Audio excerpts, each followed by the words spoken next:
বিসমিল্লাহির রহমানির রহিম। আলিফ লাম মিম যালিকাল কিতাবু লা রাইবা ফিহি হুদাল লিল মুত্তাকিন। সম্মানিত উপস্থিতি, পবিত্র কালামুল্লাহ শরীফ থেকে আমি যে কয়েকটি আয়াতি শরীফা তেলাওয়াত করেছি, এই আয়াতগুলোকে সামনে রেখেই কয়েকটি কথা বলবো আপনাদের উদ্দেশ্যে। এই আলিফ লাম মিম যালিকাল কিতাবু লা রাইবা ফিহি, এই আয়াতটি মালিক সাইফ নামে একজন ইহুদির প্রসঙ্গে নাজিল হয়েছে।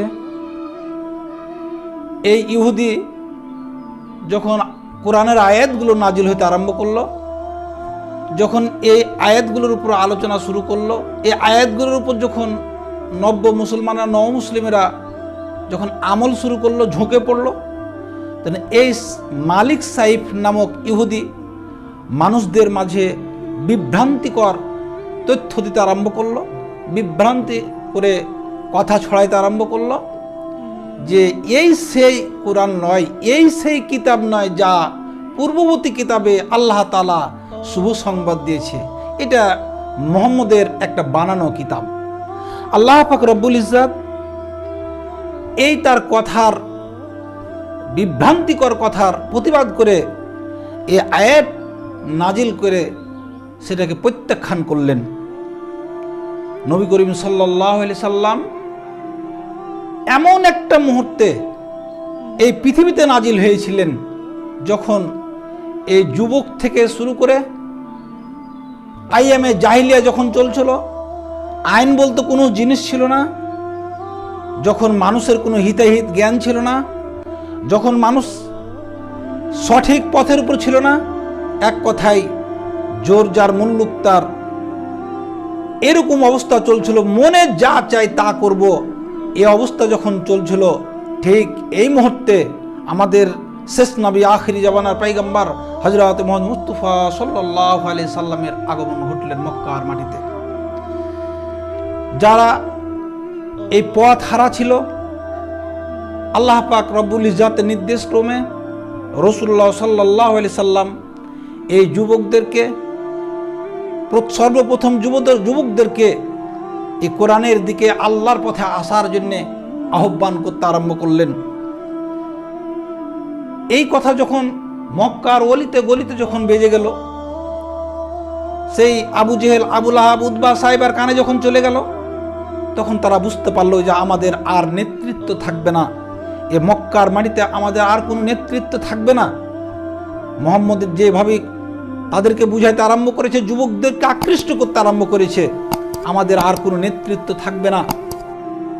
এই বুঝতে যখন তারা পারল, তখন চতুর্মুখী ষড়যন্ত্র আল্লাহর রসুলকে ঘেরাও করার জন্যে, আল্লাহ রসুলকে প্রতিবন্ধকতা সৃষ্টি করার জন্য চতুর্মুখী ষড়যন্ত্র শুরু করলো। আল্লাহ রসুলকে তারা বিভিন্ন রকম প্রলোভন দিতে আরম্ভ করলো। এমনকি আল্লাহ রসুলকে বলল যে আপনি কি চান, আপনি যদি ধন চান আপনাকে ধন দেওয়া হবে, আপনি যদি মাল চান আপনাকে মাল দেওয়া হবে, আপনাকে যদি বিশ্ব সুন্দরী মেয়ে দেওয়া হয়, আপনি চান তাহলে আপনাকে মেয়ে দেওয়া হবে, আপনাকে যদি নেতৃত্ব চান, আপনি যদি বাদশাহী চান, তাও আপনাকে দিয়ে দেওয়া হবে, কিন্তু আপনি এই কথাগুলো আর বলিয়েন না, আপনি আমাদের দিকে আসুন। আল্লাহ রসুল স্পষ্ট ভাষায় বলেছিলেন, এক হাতে সূর্য এক হাতে যদি চন্দ্র এনে দেওয়া হয়, তবু আমি যা সত্য বলে জেনেছি আমি তাহা পৃথিবীতে প্রচার করব, এতে আমি ক্ষান্ত হবে না। মানুষ যখন দলে দলে যখন আল্লাহ রসুলের দিকে যখন ঝুঁকে পড়তে আরম্ভ করলো, তখন আবু জেহেল, আবু লাহাব, উতবা সাইবা মানুষের কাছে কাছে কানে কানে বলতে আরম্ভ করলো, যুবকদের কানে কানে বলতে আরম্ভ করলো, ও যুবকেরা তোমরা জানো না এটা একটা পাগল, এই পাগলের কথা তোমরা কেউ শুনতে যায় না।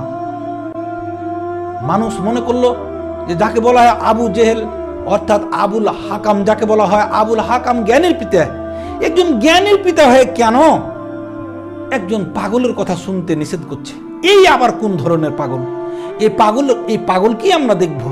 এই বলে দলে দলে লোক, যুবকেরা আল্লাহ রসুলের খোঁজে তারা ছুটতে আরম্ভ করলো, সেই পাগল কোথায়? যে দেখে যে যেন একটি ঐশী বাণী বলে, কোরআনের বাণী বলে, সুন্দর সুন্দর কথা বলে, মানুষকে আকৃষ্ট করে, মানুষকে আল্লাহর দিকে ডাকে, এটি কোন ধরনের পাগল, কি ব্যাপার, এটা তো পাগলের কোনো কথা হইতে পারে না, এটা তো কোনো পাগলের কথা হইতে পারে না, এটা একজন ভালো মানুষের কথা, এই জন্য একটা পাগল বলতে পারে না।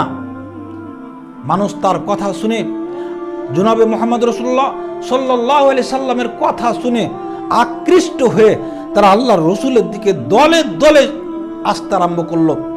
যখন আসতে আরম্ভ করলো তখন এই আবু জেহেল, আবু লাহাব, উতবা, সাইবা আল্লাহর রসুলকে চিরতরে খতম করে দেবে, মেরে ফেলবে, এই সিদ্ধান্ত তারা গ্রহণ করেছিল। তারপরও আল্লাহর রসুলের ইসলাম প্রচার থেকে, কোরআনের পথ থেকে ডাকা থেকে আল্লাহ রসুলকে ক্ষান্ত করতে পারে নাই।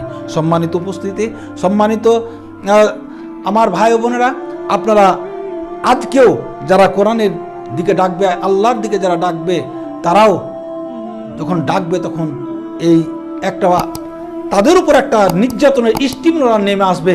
কিন্তু আজকের সে আলেম সমাজও এই পথ থেকে একটুকু পিছু পা হবে না, তারা আল্লাহর দিকে ডাকবে এবং দলে দলে